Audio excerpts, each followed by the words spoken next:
Howdy gamers, old gamer guy here. Welcome to another Stalker video. Man, I love these games. This has quickly become one of my favorite series of all time.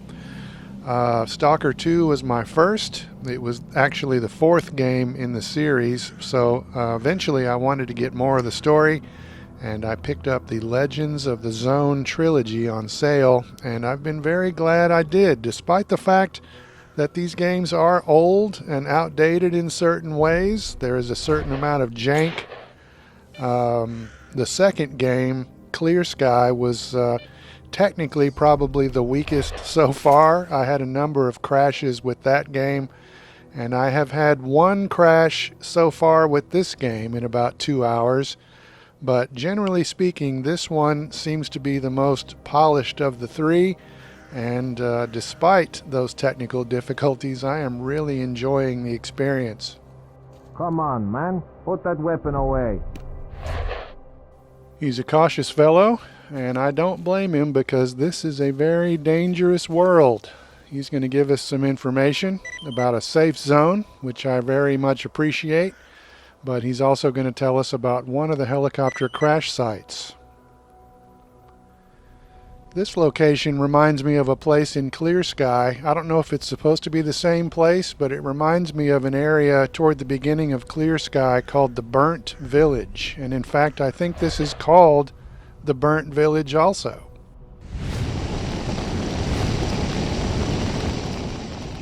I suspect they have a problem with fire anomalies here in this village, but anomalies like this will sometimes generate an artifact, which can be worth some money, but I don't usually go artifact hunting until I get a better detector, so I'll come back here later, but never mind that. I'm about to have my first encounter.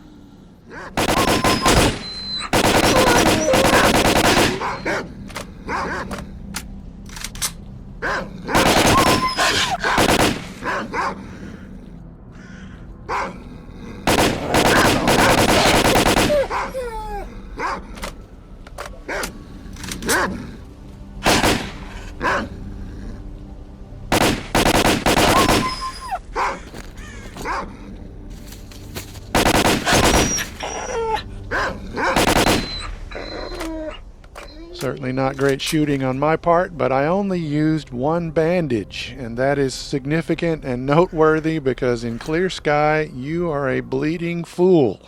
You go through a lot of bandages. Like I said, this is a dangerous world, and I expect that this will still be dangerous, but it might almost be like a vacation compared to Clear Sky.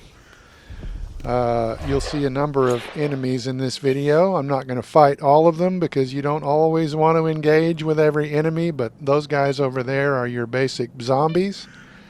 They are people who have been here in the zone for so long that their brains are fried, but they do carry around weapons, and they do remember how to use those weapons. So eventually you will have to shoot some zombies, but you also have some friendly guys in the zone as well.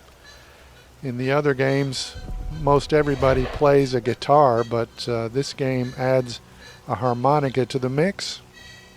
But never mind that. We are nearby to one of the helicopter wrecks. There are some weird gravitational anomalies out there in the water that are causing the water to kind of levitate. And the area also has some toxic air around it, so you have to be kind of careful when you are maneuvering your way toward the helicopter. All the electronics inside burned out. Even the power cable sheaths melted. So that's one site down and 4 to go. They're kind of spread out, so it's going to take some time to actually get there, but we're about to be interrupted by something else. Attention stalkers, an emission is approaching. I repeat, an emission is approaching. Seek cover immediately. Emissions are radiation storms, basically.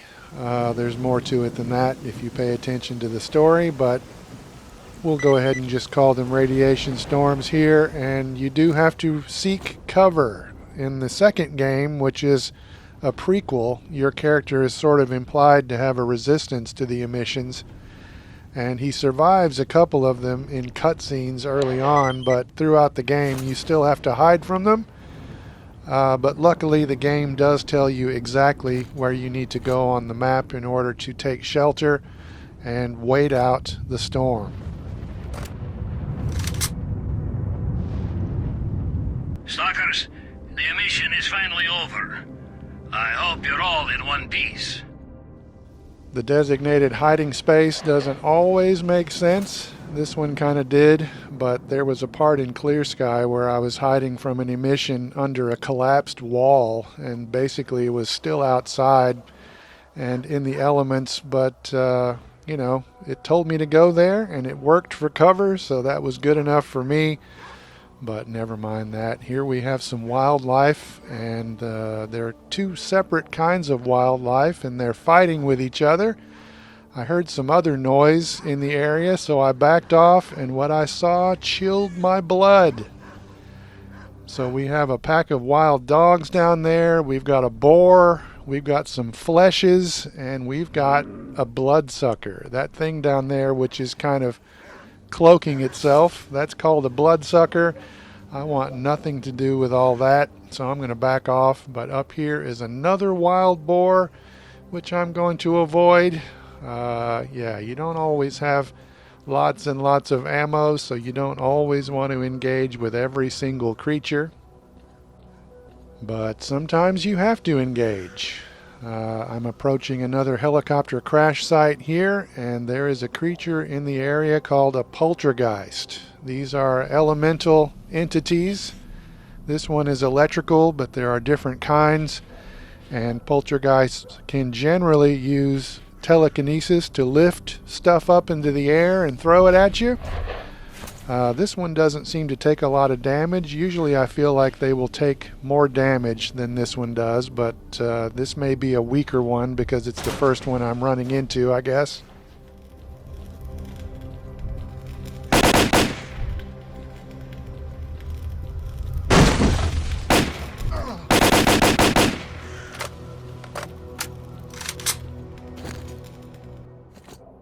Looks like the crew died in midair and the helicopter simply crashed because there was nobody there to fly it. The onboard computer was a little luckier. I wonder if there's anything useful here. Ah, there's something. A map of the area with certain locations marked. That should come in handy. So now I have a map, and that added another objective to find a person who will be interested in that map.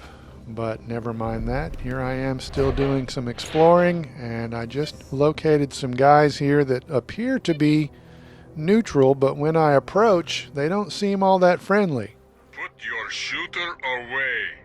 I told you to put your... There. A little jankiness with the voice work there. But just like the other Stalker games, there are a number of different factions, and you can build up your reputation with each faction. These guys want some food.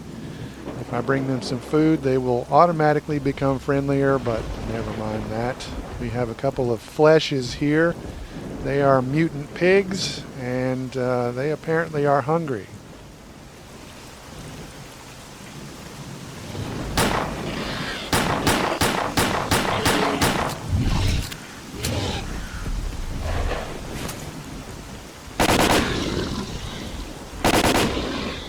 These things won't always attack you, as you saw earlier, so sometimes you can conserve your ammo, but never mind that. Here I'm about to run into some more unfriendly people.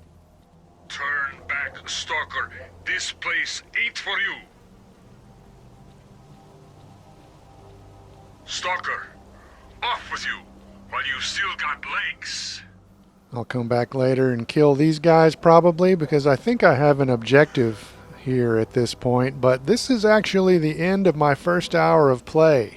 This next helicopter wreck is up on a plateau, and that first guy I spoke to told me I needed to speak to somebody else about getting up there, but I totally forgot about all that for a long time, and I wasted a bunch of daylight before I noticed that objective in my list. So this is much later in the day, and this is the safe zone that guy told us about. This is the Skadovsk, which is kind of the shell of a boat that's in the swamps. Hello. Hey, bro. Howdy ho. One of the interesting things about playing this series is seeing how these games evolved. I can sleep in this room, which is something you can do in Stalker 2, but I think this is the first game in the series that allows you to sleep. And also, your private stash. I think this is the first game in the series that gives you a private stash, which, in my opinion, makes the game quite a bit easier. But this is a safe zone. You have a guy who can repair your stuff. You have a guy who's a vendor. But I mainly wanted to show you this footage because of a quest that the leader of this place is going to give to me here in a few moments. Listen up. Sultan wants to see you. So, you managed to drag your ass over here? Bravo! I think Sultan is still in charge of the Skadovsk during the time of Stalker 2, but right now he has a situation that he needs dealt with. There's a group of stalkers here on this boat, and they're about to head out to supposedly make a deal, a transaction with another group. But these guys from the boat are planning to betray that other group. And I can basically do what I want with that situation. I can take part in that, or I can betray these guys. So I'm following them over. It's obviously at night. I felt like maybe the other people might see us coming, so I eventually turned my light off. They kept theirs on for a while, but eventually I thought it was cool that they turned their lights off as well as we approached. It's obviously very dark. I'm going to add a filter to the screen so you can see a little bit more of this. But these guys kind of hung around here until I talked to the leader. Give it to him good. Hey, what's going on? Take a chill pill, man. We'll take them easy. I always like it when a game gets properly dark so that you actually need your flashlight or your torch or your night vision. I'll turn the filter back off here in a moment, but you really can't see much. It's so dark right here, and eventually, of course, you can upgrade your suit to have night vision, but I'm actually going to betray these guys I'm with. Let's do it!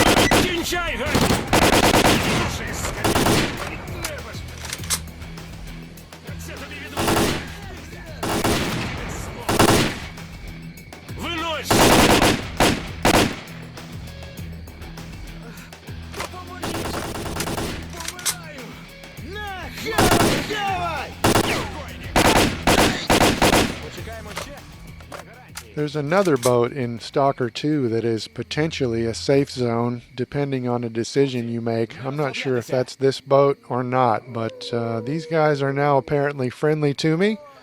One of them is injured on the ground here, and I have the option to use a med kit on him. I'll go ahead and do that. That will improve my reputation with these people even a little more.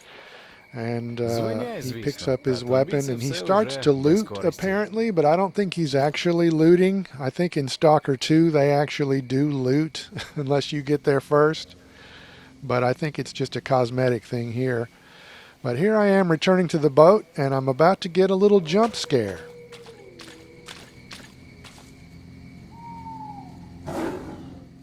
Nope, no thank you. I think that's a snork, which is one of my favorite enemies in the game, actually, but I just really don't want to deal with it right now. I'm carrying some extra stuff, so my stamina is impacted. I don't think I have any energy drinks at the moment, so I have to wait here, but luckily he doesn't give chase. Look it. Weapons are for killing mutants, and you won't find any in here, so put it away now, would you? These games are so damned immersive, even these older ones, but I am really looking forward to starting a new playthrough of Stalker 2. There's going to be a huge update later this month, I think. New content, but also changing the engine significantly. So really looking forward to that, but here I am heading toward an objective, and I can hear some dogs barking. I'm going to get out a shotgun, but I can also hear some people talking off to the right.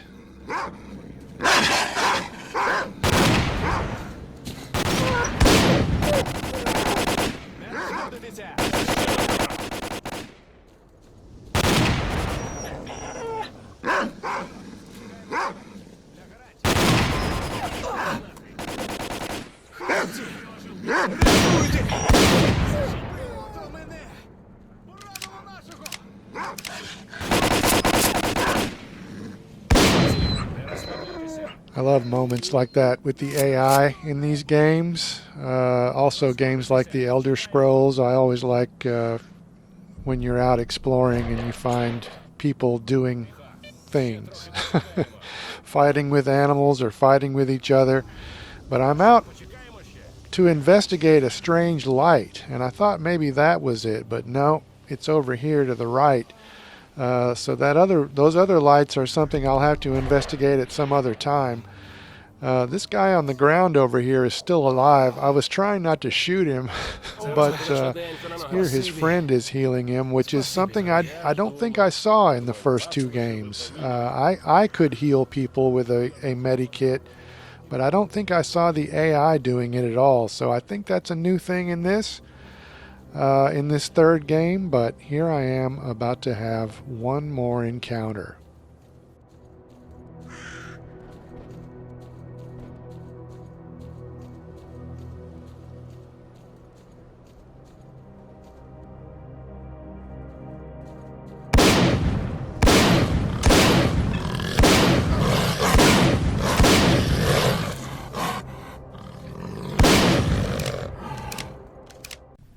I'm not sure what the hell that is.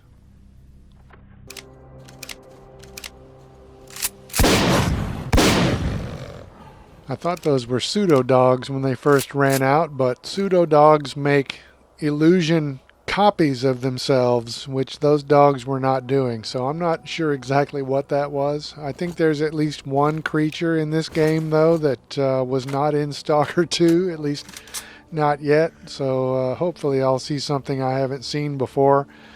But I hope you've enjoyed this video. More Stalker videos coming soon, whether it's this game or Stalker 2. But for now, as always, thanks for watching.